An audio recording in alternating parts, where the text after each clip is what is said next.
Last time, we talked about how the original F.E.A.R game was a strong horror game because it took a tense, tactical action-packed FPS and subverted that by being creepy as hell with both subtle and careful use of Japanese horror and action movie tropes. It was by empowering you one moment, only to surprise you with a scare thereafter, that made you feel painfully out of your depth. It was brilliant design on all fronts, with a brooding, slow burn atmosphere that never felt rushed and had well implemented moments of downtime where the player could just soak everything in. Now what if they made a sequel that was exactly the opposite? Well, then you'd have F.E.A.R 2 Project Origin. Let me explain. F.E.A.R 2 went through a lot of upheaval leading up to its release, and carries the responsibility of being a sequel to a horror title. A notoriously difficult task for most genres, but thankfully, something video games have a habit of getting right more often than wrong. Except, F.E.A.R 2 is practically a sequel in name alone. Weirdly, it follows similar plot beats and effectively rewrites Timegate's Perseus Mandate expansion for the first game into something canon compliant, while tossing most of what made Perseus Mandate interesting in the first place, as well as fundamentally misunderstanding what made F.E.A.R scary. Instead of J-horror meets SWAT-style shooting with a pinch of The Matrix, F.E.A.R 2 is cited as being directly inspired by the original Saw. That's a bit of a jump. Despite this, they also boasted F.E.A.R 2's greater variety of environments, meant to satisfy those who criticized F.E.A.R's limited environmental palette. F.E.A.R 2 would also be designed with consoles in mind. Monolith claimed that they were trying to design for all platforms, but were quoted saying that they did sometimes have to aim for the lowest common denominator. And few statements feel more true than that. Because yeah, F.E.A.R 2 isn't an expansion of the ideas of the first game, but instead, a contraction. F.E.A.R is a game drenched in Japanese horror. From its tormented female ghost antagonist to its visual aesthetics and pacing, it's meant to fit in right alongside the likes of The Grudge and Ringu. Themes of futility, helplessness, rage, and injustice define every plot beat one way or another. So to try and transition that into a completely antithetical style of horror in a direct sequel is beyond jarring.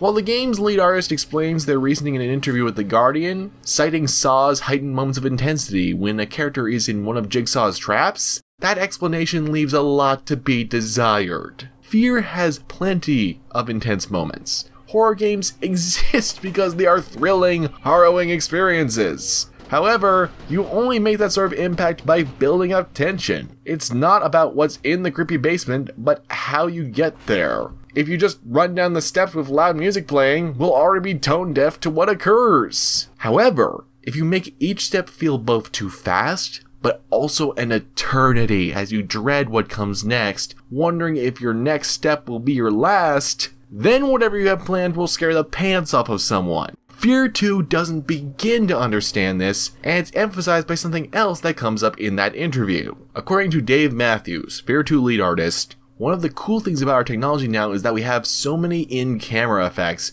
we can leverage that to do exactly what you're talking about, immediately altering the environment in a way that ceases to be real. Alma's field is one area, clearly you're not being teleported there, it's something that's being projected into Beckett's head, so he's experiencing it, but although he feels like he's moving through the space, it's a fabrication. We'll have lots of those moments. Did you catch the problem there? Clearly you're not being teleported there, it's something projected into Beckett's mind. This is where practically every attempt at scaring the player in F.E.A.R 2 falls flat on its face. Where its predecessor had almost everything happen in the physical realm and leave the majority of the scares to the imagination, another key aspect of horror that isn't present here, F.E.A.R 2 instead jumps in your face with quick time events and blares, "Be scared now, please!" on an air horn into your ear. Not helping matters is blatant color shifts that were apparently an intentional choice, as discussed in one of the game's pre-release documentaries, that undercuts any potential chance of ambiguity and uncertainty. This means that F.E.A.R 2 has no air of mystery or confusion, just frustration and irritation. Now, to be clear, some additional effects are fine, because the player needs to understand that something supernatural is occurring, but they need to not be so blatant that we already know something scary is supposed to be coming. The original Dead Space suffered from the very same problem, often over-communicating when jump scares were waiting around a corner. The best example of this approach being used properly is Silent Hill, where such moments aren't brief seconds of intensity, but instead oppressive, stressful levels in Silent Hill's nightmare realm that the player is trying to escape, sometimes for longer than 10 minutes at a time. And it works in Silent Hill because you have a chance to reset your brain and embrace the new setting as best you can. You become properly grounded, so you can then be uprooted at the right time. F.E.A.R 2 doesn't do this. For crying out loud, the lighting in levels is set so high that you have to go below the default setting to ever warrant using your flashlight. There is no subtlety here. So therefore, there isn't any real horror to be had. This leaves the task of terrifying the player down to mountains of gore that repeatedly crop up, which is going to eventually just become mundane to you, and an incoherent narrative that somehow manages to make the first game's plot about rogue psychic commanders leading super soldier clone armies in vengeance for a teenager's dead spirit believable by comparison. It just doesn't work. Even the gunplay, which is heavily simplified to the point that it makes Call of Duty look like Ghost Recon, doesn't fit within this new design philosophy. Instead of brief moments of high stakes, it's hour upon hour of shooting enemies that, yes, might flip over a cardboard box for cover, but are so sluggish and easily torn to pieces that most of their new bells and whistles in their AI programming never get used. Most of their old AI programming barely gets used. The levels are so linear that it's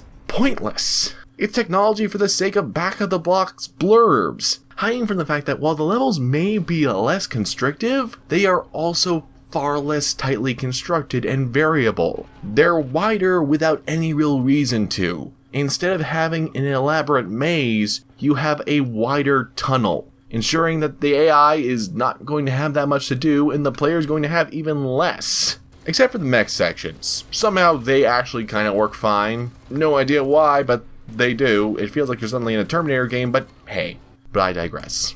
What can we learn from this? The problem with F.E.A.R 2 was that it forgot why it was scary, and either in a bid to surprise players or entertain the shifting horror landscape at the time, they lost their essential elements. Just because you came up with a winning formula doesn't mean you can't just do whatever you want with it. I mean, when you really look at them, F.E.A.R 1 and F.E.A.R 2 have roughly the same pacing, length, core combat principles, and F.E.A.R 2 as a shooter is completely serviceable. It's got well-rendered graphics, bigger name voice actors, the ability to carry 4 guns at once in a console game, a full suite of multiplayer maps and modes, and yes, plenty more environments than an industrial district and an office building. These are all fine, but there's no reason to experience F.E.A.R 2 despite all this. They put time into the AI. They tried to expand the combat. None of it really works though. Its most compelling hooks were done better in the first game and its expansions. In fact, even some of the weapons that you experience in F.E.A.R 2 were first conceived by Timegate.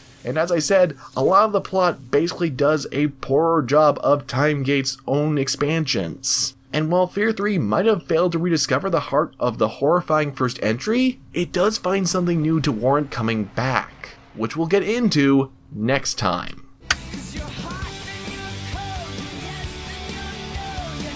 If you enjoyed this video and would like to see more of them, please be sure to like and subscribe because that actually helps a lot. And if you didn't like it, then please feel free to give a thumbs down. And if you really like this video and would like to help ensure I can do more of these things, then please head down to the description and follow a link to my Patreon where you get special goodies if you chip in and help make this channel a reality. I'm the Unabridged Gamer, signing off.